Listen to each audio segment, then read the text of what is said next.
While others celebrate the wins, Yes. We celebrate the mud. each episode has a special guest. Tony-nominated actress, Broadway's Lily Cooper. Tashir Zameda. David A. Gregory. Getting messy with muddy topics. We are going to be talking about grief journey. With hilarious moments Now get over here. And deep conversations. I'm ashamed to even admit this, but this is what happened. This is Into the Mud. Hey, everybody, and welcome back to Into the Mud podcast. While others celebrate the wins, We celebrate the mud. We're coming to you from the Barrow Lounge at the Mall in West Village. I'm Alex Kumin, and my name is Drew King. and we're so excited to have today's guest, Justine Ang Fonte. So excited to have you here. Oh And my the God. cutest jumper. The cutest absolute denim jumper that I would 100% wear. It's a jumper, right? It's from a thrift, so of course Really? it's gonna be a gem. As yeah. they all always are. Is a romper short-legged? What's the difference between a romper and a jumper? I call Or are this they a the same? jumper, but I feel like rompers tend to be short. Okay, so that's- Romper a little okay. shorter. I A always like onesie choke that's up. I'm a like, little I love your jumper. I never know what to say. I get so nervous. Jumper. We love it. Well, okay, so Justine, so stoked to have you on. We have such a fun little connection Yeah. here. So how did we meet? Online? I followed you Yeah. because you're an amazing comedian. Thank you so much. Yeah. Do a Yes. lot of sex ed comedy, which Yes. I was extra fan of. And then I also followed Caitlin Palufo, Yes. doing amazing comedy. And Yes. then noticed that both of you kept posting about one particular personal trainer. Yes. And we I was love like, Sid. okay. Sid Fit. Yes. And I was like, let me just look up this person because I've been looking for one. And then I was like, yeah, I want to feel like that. And like whatever Yeah. Caitlin and Alex are exuding, I want that. But Sid was like booked for months. Yeah. And then when finally she was receiving new clients, I said, okay, let me reach out to Alex and Caitlin, who have never really talked to me, but to say like, do you recommend? And it was Yeah. a huge recommendation. Yeah. So I've been seeing Sid for 6 months now. Yeah. And as a result of like all of that, I brayed to invite you to a sex ed conference I was running. Yes. And then we yes. officially met in person. Officially met. Oh, so this is what got you up to Mohonk. Yes. I thought you just Yeah. coincidentally met each other there and then happened to know each No. other. So so you're Oh. a sex educator by background. You Yes. have a master's in education from University of Hawaii, a master's in public health from Columbia in sexuality. Yes. And then you've been published in so many dozens of magazines and newspapers and all this stuff.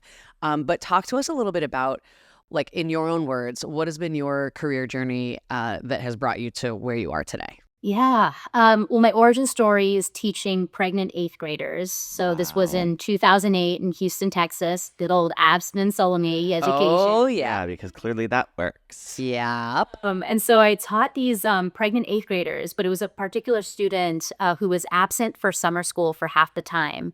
And when she came back, I had talked to her and asked, like, where have you been? Are you okay? And she was like, I'm sorry, miss, I was sick. And when I'm sick, I just don't come to school. And I was like, what kind of sick? She's like, well, I was bleeding a lot. I said, oh my God, what do you mean bleeding? And she's like, it happens to me like every month. And I don't know what's wrong with me. And I said, what do you mean it happens every month to you? She's like, well, it happens down there. And I was like, since when? And she's like, since 6th grade. And she was a 16-year-old in 8th grade still. So she was Oh missing my school for gosh. half the school year because she's away every time she's having her period and has no idea what's going on. So I went to the principal at that lunch period and said, you have a 16-year-old 8th year who misses school for half the year and doesn't even know why, probably has endometriosis because she's in so much pain, has no adults to talk to about this.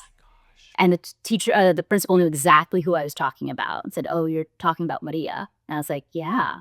It's like, yeah, that's a tough case. Tough case. The poor girl needs help. So then I'm like, is there no puberty class here? She's like, oh, well, that's sex ed, Justine. That's abstinence only. We're in Texas. And I said, so you abstain from teaching science and biology also? And she's like, well, it's a slippery slope. I was like, well, they've taken the Texas state exam already. I'm teaching sex ed for the last 3 days of school. And she said, okay, I understand, your urgency, but if you do, you need to not say the following 3 words or the superintendent is going to come after me. And I was like, okay, what Should is we it? guess? Yeah, guess. I bet you can't say vagina. Vagina? That was fine. Uterus? That's fine. Um, Think broader. Sex, masturbation. Contraception was one word. Okay. Abortion was the second word. And homosexuality was the third word. Wow. So I said, okay, that's fine. I got a thesaurus. And this that's is that. 1743, right? Yeah. Holy Right? It felt that mother of way. God. Oh my Houston, gosh. Texas, 2008. 2008 also. Yeah. So that's my why. And I've Wow. been doing sex ed Yeah. ever since. That was, and then after that, you got your master's. Master's in and- okay. teaching, master's in public health, and been doing this work on a bigger scale. And Oh. it's awesome. And I want to give you a quick shout out for the Mohonk retreat. So could just give a quick synopsis of what that was. So Yeah. I am the conference organizer for the New York State Association of Independent Schools Gender and Sexuality Conference. It happens annually in about January, February in beautiful Mohonk Mountain House. And I have the privilege of just focusing on content, speakers, and like theme. And then NICEACE takes care of all of the logistics. So I have this budget and I can, curate this lineup as I want. Last year was my first year running it, and we focused on imagining masculinity in a way that is in service of queer youth and of young girls. And then the second one, I was like, I want to focus on the science, bring the science into the sex ed. I want I want clinicians here. I want nurses here, and I want people who know how to connect these two into education well. And so I invited Alex as our entertainment for one of the evenings so that they're always getting education throughout the conference, even through laughter. Mhm. And we had awesome doctors talking about pelvic health, about erections. Alex popped in for a few of those. Puberty. That was so fun. I walked in. The first thing I walked in on, it was Dr. Snell. Bell.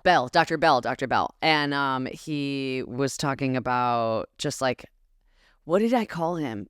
We had a nickname for him. Was it Dr. Precum? Dr. Precum. No, not even doctor, the Precum guy. The Precum guy. The Precum guy. Yes. So he Okay. sat front row at the show, and then I was just like, the Precum guy is here. Like he just became the Precum guy, which was great. But it was so cool to be in a room full of people. I did 30 minutes of just straight up sex ed anatomy jokes. Yeah. And you Which- did not say abortion, And I homosexual, didn't. or I didn't let her. I've there were never three words said you the could word, not say. and I won't. Bleep it out. Bleep it out.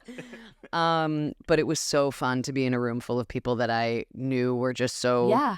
up on it, and that I Yeah. could like really go for it with. But I loved that. That was such an awesome conference, and because of my background in sex ed, like it was cool. We had a little Q&A afterwards, and that was really nice. Yeah. But what you do, my brain is swimming with all the questions I want to ask you about all the work that you've done. But you and I have had just so many conversations about the lack of comprehensive sex ed and how damaging it can be on so many different fronts. Yeah. Right. So like the story about like girls missing school, right, because they don't know what a period is or don't have anyone to talk to about it. The rate of teen pregnancy, the rate of STIs, queer youth not having resources or outlets to talk about anything that is happening with them, trans youth, like just the list goes on and on and on, right? And I just would love more of what you're doing. Like just more of what you're doing, I think, is what we need. Uh-huh. And you had an incident. What was the thing at your I old read this New York Times school?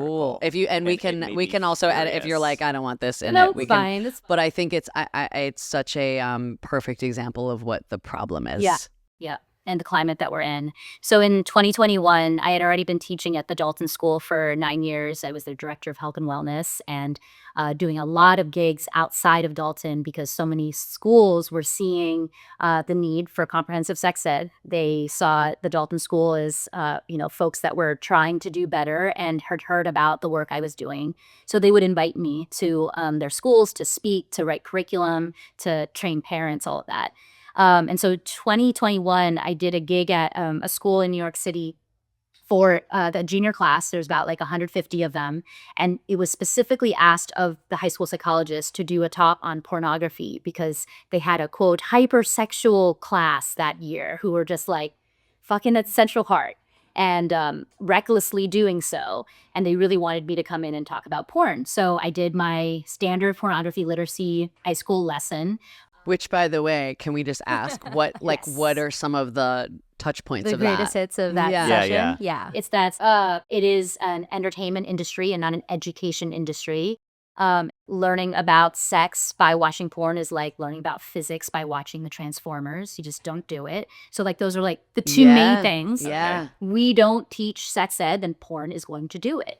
So body image, race dynamics, gender power differentials, and thinking that this is all normal because we don't live in a world that freely talks about this. So we broke it down and doing so with the juniors, they were very engaged, ton of great questions, and we're so happy that their school was finally addressing things that they were internalizing and impacting in their relationships. So it was a great session. But then 2 months later, I got a call from the New York Post where I chose to not comment, but knew something's brewing. Shit. My school got, a call. They told me we got a call, something's brewing. Okay. And then everything just exploded. So what exploded was 4 New York Post articles, 4 consecutive weekends about a pornography literacy lesson that a parent complained about. And instead of complaining to the people that hired me or even the principal, they went straight to their friend at the Post because they have those connections and privilege. And then it turned into a second lesson that a Dalton parent complained about that I was teaching in our first grade classrooms called, bear with me here, private parts are private. But it was scandalous and they thought that it was a masturbation lesson. Oh my gosh. So then, That's what I used to teach. yeah, Body autonomy. Right. This is your body. Safety, This is consent. chest. Yeah. boundaries. Oh my God. Yeah. Okay. Oh my Okay. gosh. And this should not be happening in a school day. Then the third article is about the protests that parents were having about critical race theory and comprehensive sex ed in the schools that I had been working in, because there was an intersection between, how people live in their sexual bodies and their, body size, their race, their ethnicity, their abilities, their lack of abilities, things like that. And then the fourth article is about my resignation at the school. So then those 4 Post articles then got picked up by Fox News, by Breitbart, Independent. Wow. And then eventually I was able to control the narrative about 2 months later with the New York Times piece. Great article. Shared my side of the story. Yes. Wow. That is infuriating. Yeah. Perfect snapshot Mhm. of what is happening right now, and like the absolute like hypocrisy on every level of like not educating people about their bodies and then punishing or criminalizing them when something happens that is not what they want it to happen, And that dovetails so nicely into our topic for today about like the process of egg freezing, fertilization, reproduction, all that stuff, which I think especially as like sex educators, there's so many different like nuances to it. And so we wanted to talk to you about like your own personal journey, but then also on the larger scale, like what could we be doing to be better informing people about what this process is, or creating policies around this that make it easier for people to access healthcare. I mean, get rid of all the men in office. Honey. That's a good yes. start. Quite literally. But because I froze my eggs in December, and we've talked a little bit about that. But talk us through a little bit about your process, sort of where you started, where you're at, and anything in between. So I froze my eggs when I was 34. I'm 39 now, and I did that because I had ended a long-term relationship that I thought I was going to have, babies with. And then I was like, okay, so that ended. Now I'm 34. I am technically in my last year before I'm geriatric. We need to rewrite that term. Yeah. So I said, all right, let's do this thing. So I froze my eggs, and it was a funny process as a sex educator. I was like, great, this is the most like pro-choice planned parenthood process that I could ever partake in. And I felt very empowered by it, for sure. But I also, felt very poor doing it because it is so expensive. So expensive. It's crazy expensive. It's like, like they want us to, keep any embryo and turn it into a baby, but they don't make it easy to do so. That was the big thing when I went through the process, was like, for a country that's so adamant about women or about people keeping children that they are impregnated with, regardless of what that person wants, we sure do make it difficult for for people who want to have kids to like access it, finance it, and just like navigate it. Right. Yeah. Right. It's crazy. Yeah. It's so hard. I had to ask so many people, so many of my friends, like, how do you do this? What's the first step? What can I expect? Like, you would think that any of this would be covered. None of it's covered in any class I've ever taken. Yeah. But yeah, sorry, go ahead. No. I mean, I felt very alone in that process because I was, making classroom teacher money and now asked to pay $16,000 up front Oh my for gosh. for this quote insurance policy as they had pitched it to me. Which also It's costs a also- lot of money to then cash in on the insurance plan Oh, later yeah. on. Yeah. And also isn't guaranteed to work.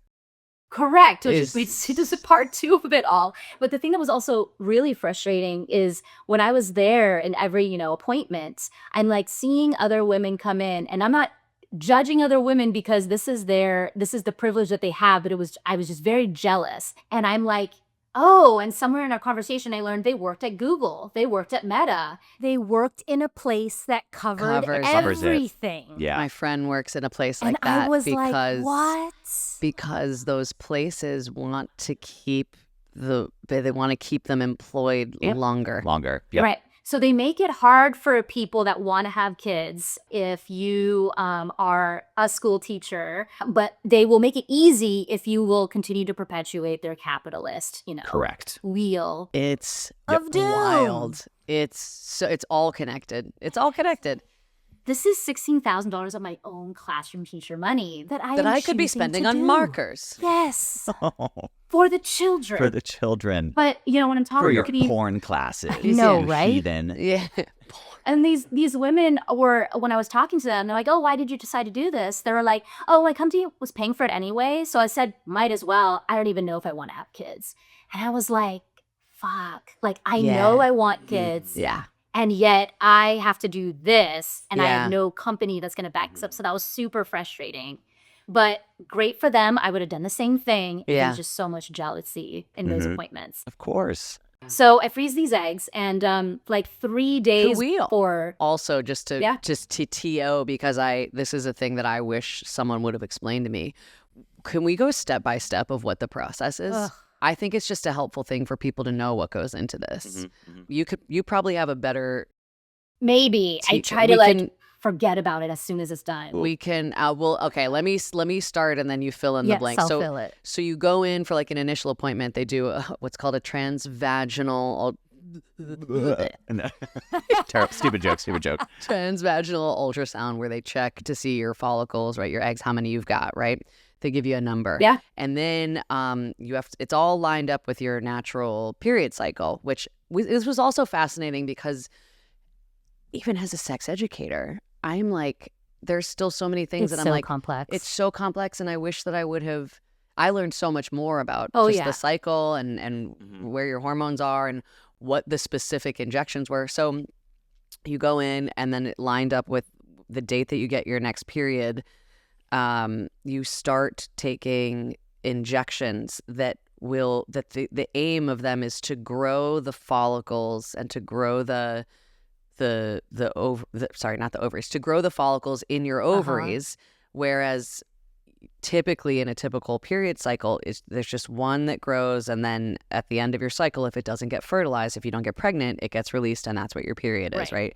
But these injections, what they do is they grow multiple at the same time. Yeah. And then you go in and you take this series of injections, which also is hard when I did it alone. Yeah. And it's like, it can be kind of a mess. It's hard to be heavy, yeah. injecting yourself. And again, you're injecting with hormones. So you're feeling a little funky physically, mentally, emotionally.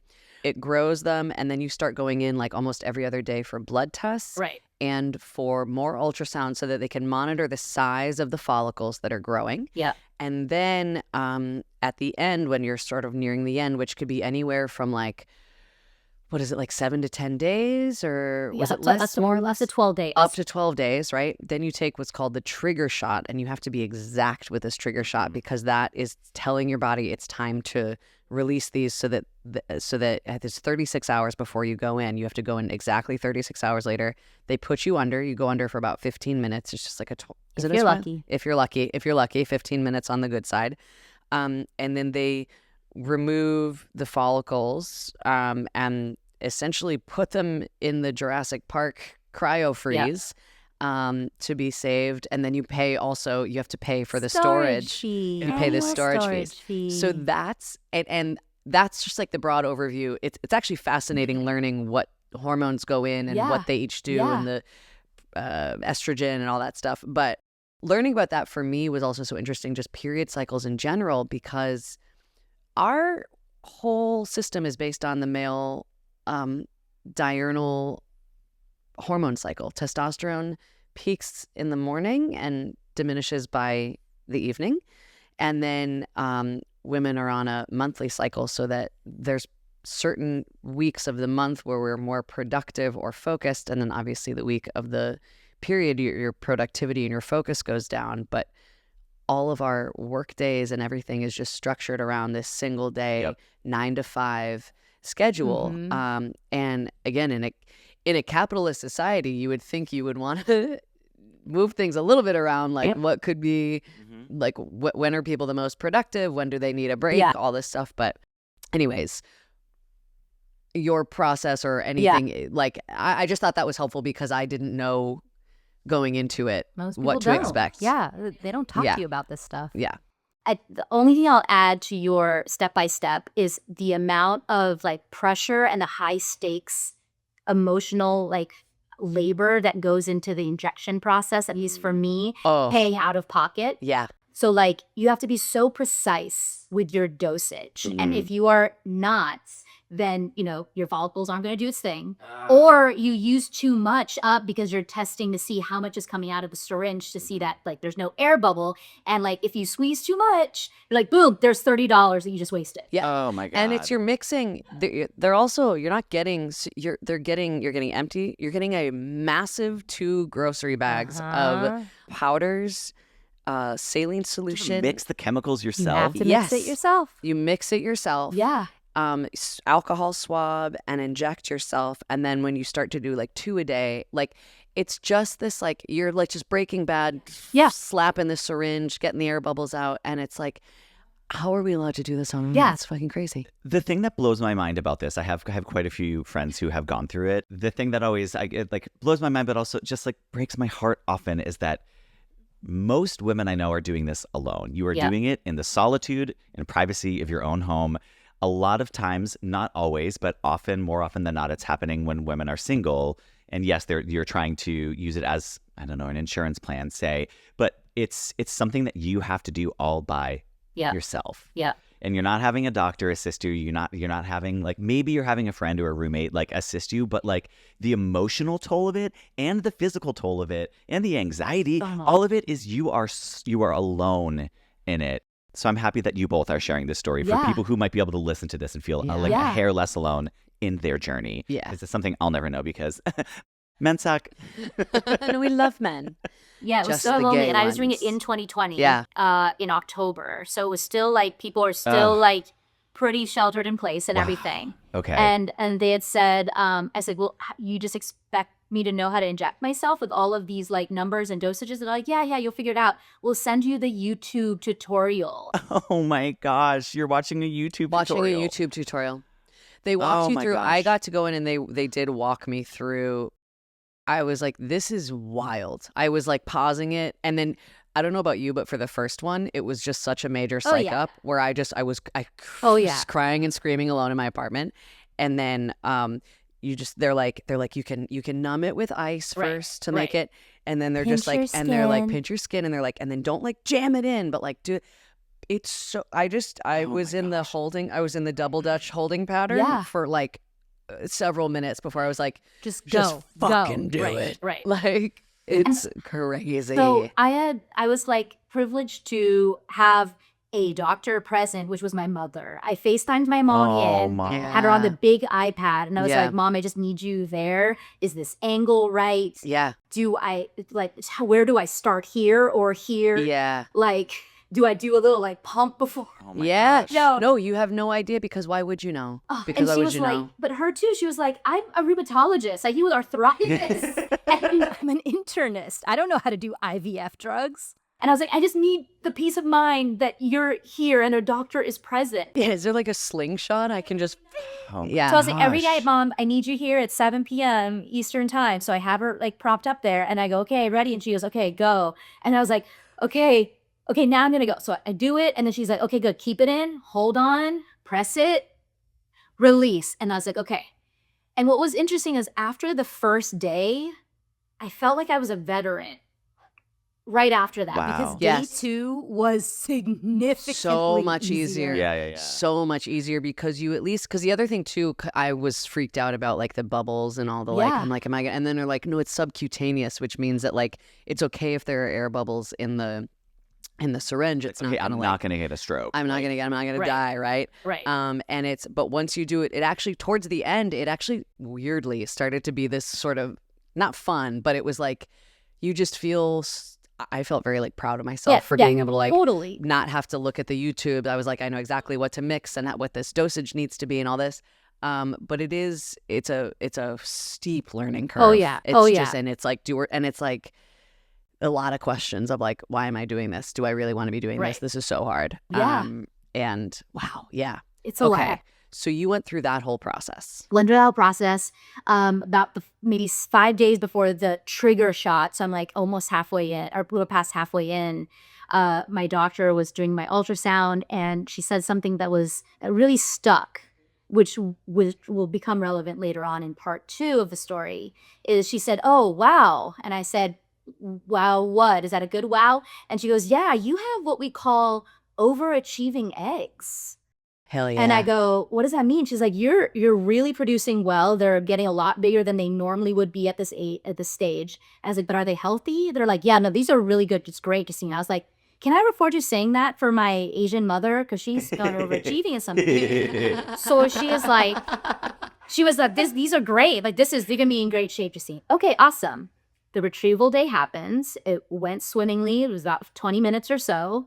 And after I wake up, she says, we retrieved 15 eggs. Holy. And I was just like, oh, how many were viable? She's like, all 15.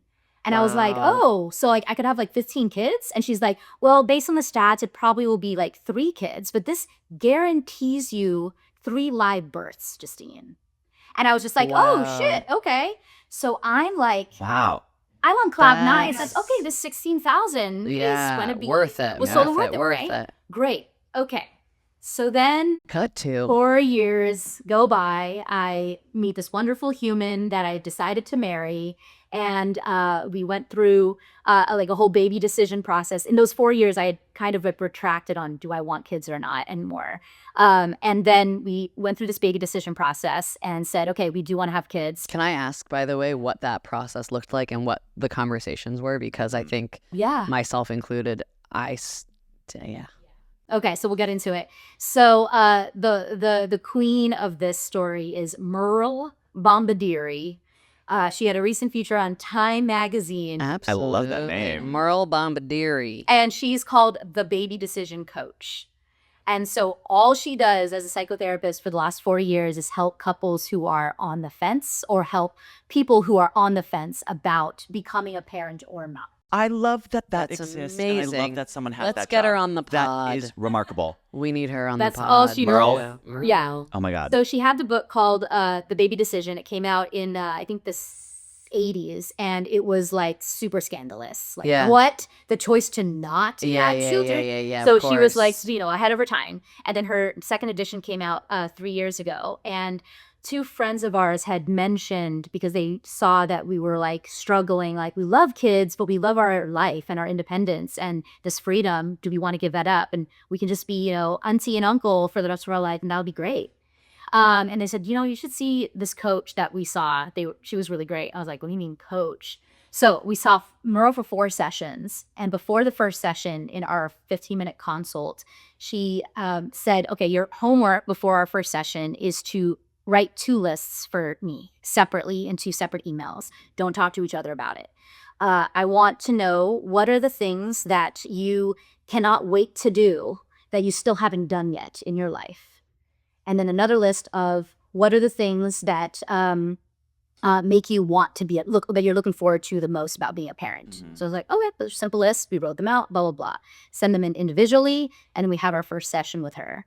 And in the first session, she had said, okay, there's a lot of alignment already with the 2 of you, which you probably already knew. And you're just wondering if you should have kids or not, but you're not in, dissent of each other. But I think I already know where this is going to go, because the way you answered tells me a lot about your intentions being a lot deeper than typical couples that tell me why they want to have kids. So I was like, okay, well, just tell us what we want more, Merle. And she was like, well, that's not what I do. I'm here to teach, to coach you to figure out which of the choices, to parent or to be child-free, you will grieve less. Wow. Mommy just got chill. And then I That's go, beautiful. no, Merle, we're paying you big bucks to tell us what we want more. I don't want to grieve at all. She's like, wow. But if you're on the fence to the point where you are seeing me, a therapist who specializes in this, you are going to grieve something. Otherwise, you wouldn't be on the fence. We'd know right away and you wouldn't grieve the other choice. And I was like, fuck. Whoa. Okay, so now the framework was all different. All right, what are we going to grieve less? So then she went through our lists and she saw that my partner and I's list were of things that we wanted to do that we hadn't done yet, were really things that were extensions of what we're already doing, not things that were in misalignment to becoming parents. So we had things on I want to write my book. I want to go on book tours. I maybe want to, do all these things with my career. She's like, you can do that with a kid still. And then my partner, he maybe wants to start his own company. You can still do that with a kid. I'm like, so then what are the things that stop people? Or that you would tell them, this isn't for you. It's like, oh, they'll tell me things like, I want to do Doctors Without Borders. And I want to live in a different country every year.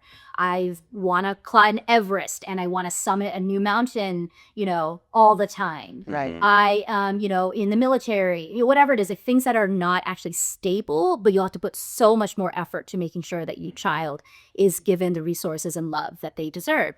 And I was like, okay. And then the people that say they want to be parents, what do they normally say that gives you pause?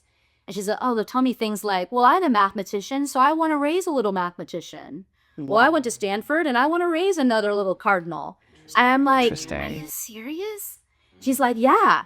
And then we're thinking about it and we're like, that is true. A lot of people that have kids should not have kids. Well, they just want little mini-me's. They just want mini-me's, Yeah. right? Yeah. And ours was very much both of our reasons were about ancestral lineage and wanting to be able to raise autonomous free children in a way that disrupts how his Pakistani and my Filipino upbringing did not, and to be able to have free brown babies good in the world and teach us a lot about who we are and who we could be in relation to this young human. And she's like, yeah, nobody gives me answers like that. So you're going to grieve if you don't get that. Yeah. Whoa. And that's really big loss. Yeah. So I think I already know what decision you've made. Yeah. Yeah. Oh my God. Okay. So I already know where this is going. And I was like, oh, but I've already prepaid for the next 3 sessions. And she's like, we'll keep working with each other. But now She's like, I'm going to get my money. But let's, even though I think that the 2 of you will grieve more if you are child-free, let's stick to that decision. And then I'm going to put you through these visualizations and exercises under that decision and see now somatically, how does your body react to those? And those were really powerful visualizations that really fortified, oh yeah, I'm going to grieve. What a beautiful reframing. I've never heard anybody frame it that way, ever. It's because it's not ever framed like that, because it's the only thing I have ever heard is, you don't want kids? You'll change your mind. Yeah. Yeah. It's the only thing I've ever heard. And I'm like, no, I don't know. And they're like, you will. Yeah. And it's like, well, that's not helpful. That's also an unhelpful assumption to throw on people. I don't know if you all watched White Lotus or not, Yes. but there's one line, Carrie Coon's monologue at the end. Oh, So powerful. When one of the lines she says is that, like having a child did not save her life in the way that it did for her peers. And I think that's, it's easy for people to gravitate to, oh, I had kids and I never wanted them, but look how much they've changed my life. Yeah. Or vice versa. But I read this quote recently that's been really sticking with me of, I don't know who wrote it, but it was like, I know that I would love my kids, but I don't know if I would love my life. And that's something I think about a lot with whenever I'm around kids or my nieces or whoever, any young kid. I'm like, I will always try and put myself in like, okay, and I'll check in with myself day to day now of like, what does this day look like if you have kids? How does this day change? How does this next week or month or year change if you are in charge of raising a child? And it's still, obviously as a single person, it's a little bit of a tougher decision right now. But I really, really love that. Yeah. I really love, and she wrote a book. She wrote a book, a straight book. Yeah. I kind of want to read it. I know. She's got a podcast.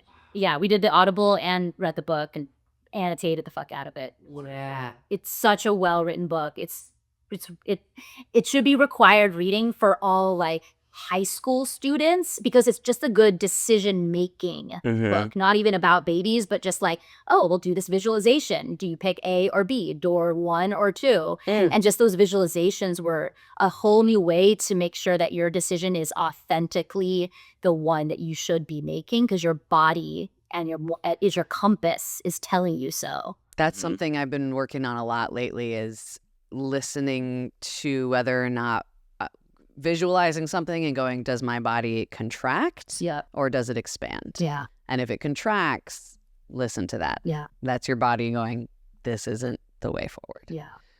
So you made the choice to Said, go, okay, congrats. We Yeah. love. Like, all right, we're having a baby. Okay. But we're going to do it. Beautiful. And so, he knew I had frozen eggs. And I was like, all right, well, why don't we make embryos? Because I'm 38 last year. So why don't we at least freeze embryos? And we could try, conceiving on our own before that. But we should have something in the bank just because. And we're on the Capricorn. So, Yeah.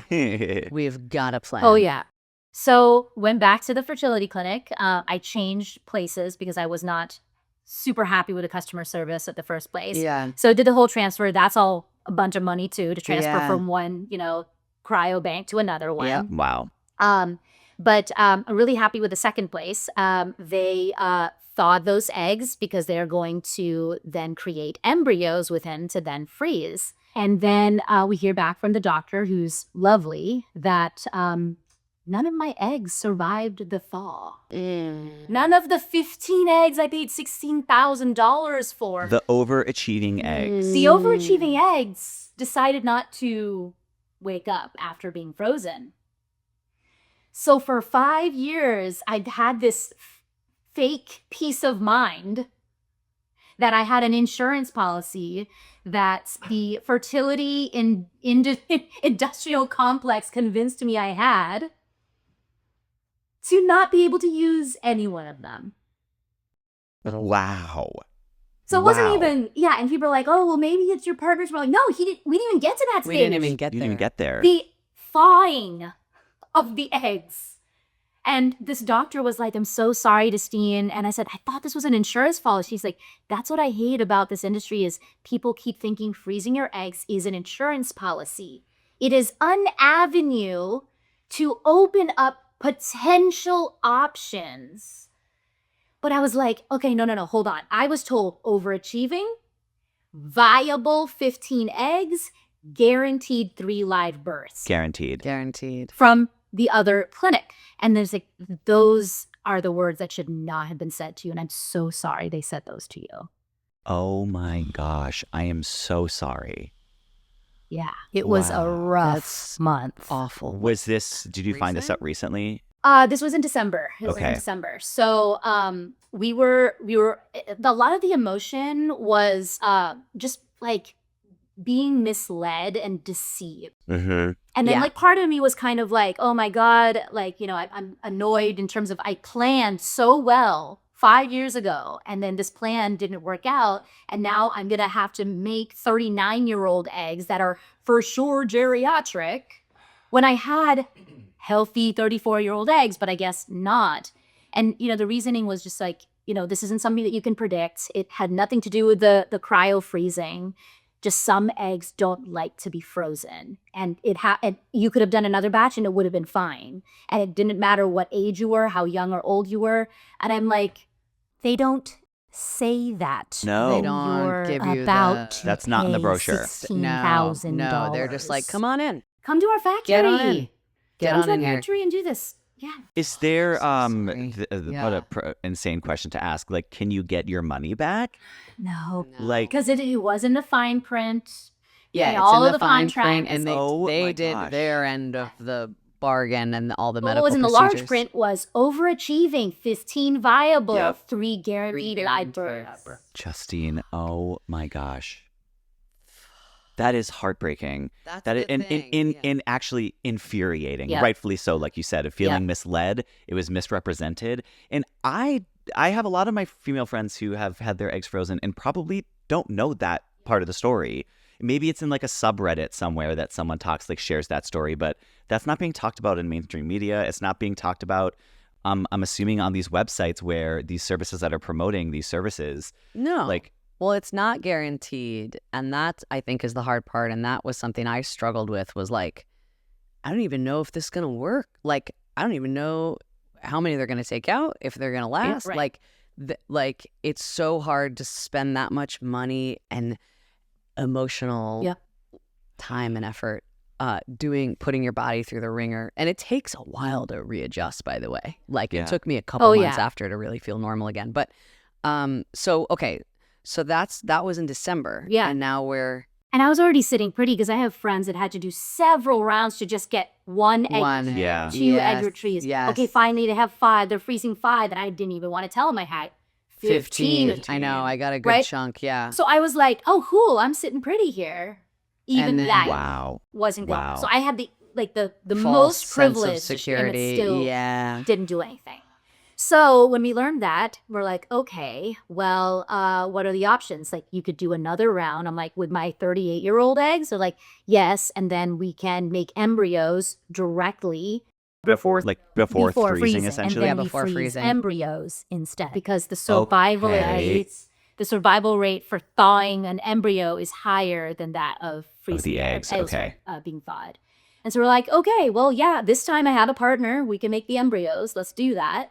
So, you know, we went through sperm analysis for him and like did all my stuff to make sure I was good to go for another round. It seemed like, you know, I had 16 eggs in the ultrasound with the appointment before. I'm like, oh, wow. Like, Here we I go. thought it would be really little because I'm Yeah. already 38. Fine.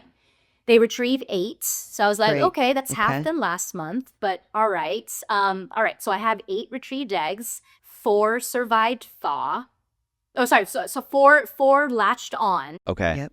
And then the grade of 3 of them were ended up like they just didn't They make grade them like A, Yeah. B, like A yeah. and B, placenta, and then I guess the embryo itself. And then we had one healthy one that made it to blastocyst, which is like the stage before embryo that would be good enough to freeze. So once it got hit blastocyst stage, then they genetic tested it to make sure that, you know, things are, are aligned with what we wanted. And it was. So we have 1 frozen embryo out of the 8 retrieved from the 8 eggs. So we have that.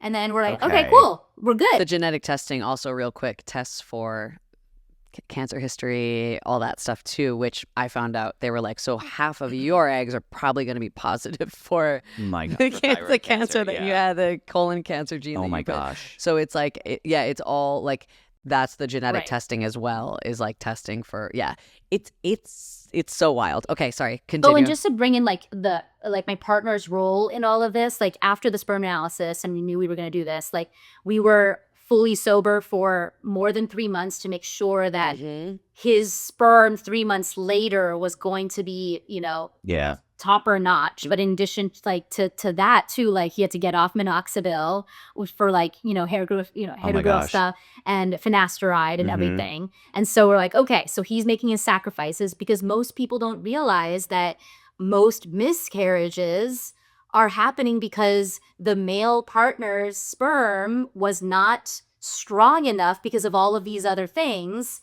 that they're not taking into account. So we're like, yeah, we're not fucking with any of those risks. Yeah. I'm already going to be 39. At the youngest, what I would deliver, like, I cannot deal with like, having to, deal with miscarriages or then deciding later to terminate, whatever it is. Like, all right, we're both being sober, blah, blah, blah. So we just did all the things. So social life changed a little bit, but that's okay. It was worth it. So then we have that frozen embryo. We're like, great. Then our doctor says, if you want to have one, it's recommended you have 2 healthy embryos that are frozen that you're working with.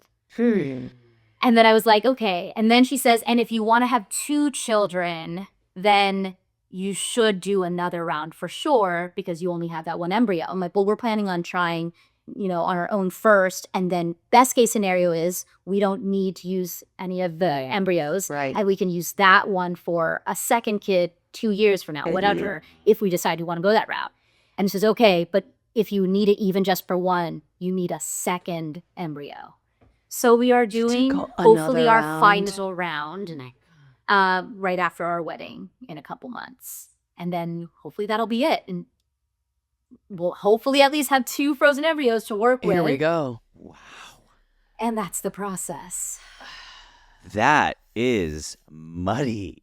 Oh my gosh. What a process indeed. Yeah. Thank you for sharing all Oh, that yeah. Thank too. This has been such an eye-opening conversation, and then also an experience that I went through of like, it's way, people talk about pregnancy as if it's like you decide to do it and then it's done. Yeah. Whether naturally or via IVF or IUI or any egg freezing or anything like that. And we just don't talk about it. And it can be so, I have watched so many friends go through IVF complications, multiple rounds of very expensive IVF, miscarriages, and the medical field, as it does not do great with women in general, botched miscarriages and brushes with death, and like that we just don't talk about this. Like we don't talk about it. And I think it's so important to, like, for people to just know like what this could look like, and what to ask for and what to know going into it, what to know that it's not insurance, it's not a guarantee. What's something that you wish more people knew about this process? I think if I at least had a roommate when I did round 1 of IVF, or just like a friend that would come over, make it a fun thing. Like, look, it's 7:00. It's time for shots, and I don't know, like, Right, they can have a shot and I'll have it. I'll do my shot. Yeah. Shots and shots. Shots and shots. I love that. Yeah. yeah, like I was sheltered in place, and I'm doing that. That's because the second time around, and having my partner help me like do all the mathing for all the dosage. Oh my God, night and day. And just having him there to like empathize, like visually, like, oh my God, you have to do that. I can't believe you have to do There this. is a bruise. Yeah. Oh my God, like I feel like he loves me more Yeah. Yeah. because he sees what I'm doing for our future child. Yeah. It's a Right, lot. and end up videoing it, be like, look what we had to do to make you. Yeah. To show them like 10 years from now. They do. They call it. It's like they call it as a smiley face under your belly button. So it's like this under, and it's just my gosh. fully bruised. Oh It's for my like 2 weeks. gosh. So you just have a little smiley face bruise under your belly button. It's wild. Oh shoot, we have to wrap up. No, which Damn, stinks. this always happens. I don't know. I Yeah, what actually do you don't have really- to say? Yeah, I know, literally. No, but it is kidding. this thing that it just my mind is constantly being blown about how disproportionate conversations are about men's health compared to women's health, and conversations about reproduction when it comes to men and when it comes to women, and also at the end of the day, just like the ease and privilege of what it means to be a man, to not have to undergo through any of these things, to not have the emotional toll that women experience when they go through a miscarriage. Yes, of course, a loving couple and a partner who empathizes is going through that with you as well. But in general, that's not something that men are having to deal with.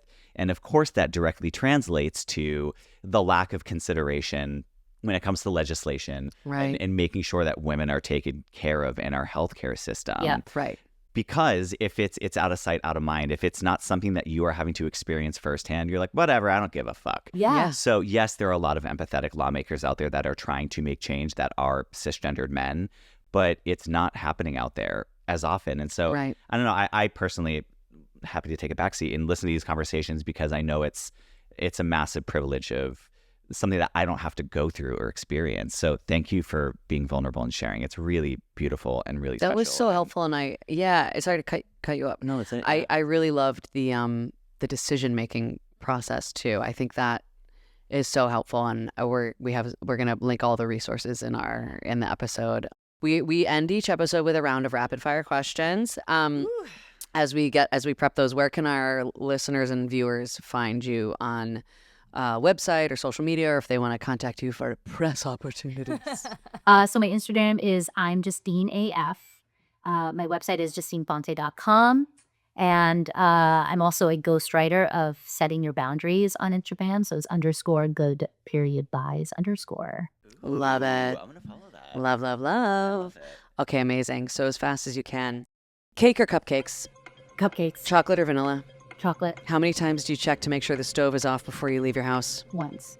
Plain bagel must be nice. Plain bagel with chive cream cheese or everything bagel with plain cream cheese? The first one. Rocket to the moon or submarine to the bottom of the ocean? Rocket. Okay, I said IUD or Nuvo ring. IUD. Can ostriches fly? No. Okay, kill, fuck, marry. Skechers, Converse, Nike. Fuck Nike. Kill Skechers. What was the third? Marry. And marry Converse. Converse. Okay. How do you say the number 1 in French? I don't know. Un. Un, deux, trois. Un, deux, trois. Yeah. We love it. That's a good one because I was like, is it? I had to think about it too. I was like, what? Thank you so much, Justine. That was a kick-ass conversation. Thank you was so much dynamite. for sharing all your stuff and spending time with us here today. Thank you for and I'm having happy me. for listeners to have this resource. So Yeah. that we can just be like, listen to this episode. Listen to this podcast episode. so people can yes, have a resource. Yeah. Truly an honor to be Hell here. yeah. Thank you so much Hell for yeah. sharing. Thank you guys for watching and listening. Give us a like, a follow, a subscribe. We'll catch you later. Yay, bye. Bye.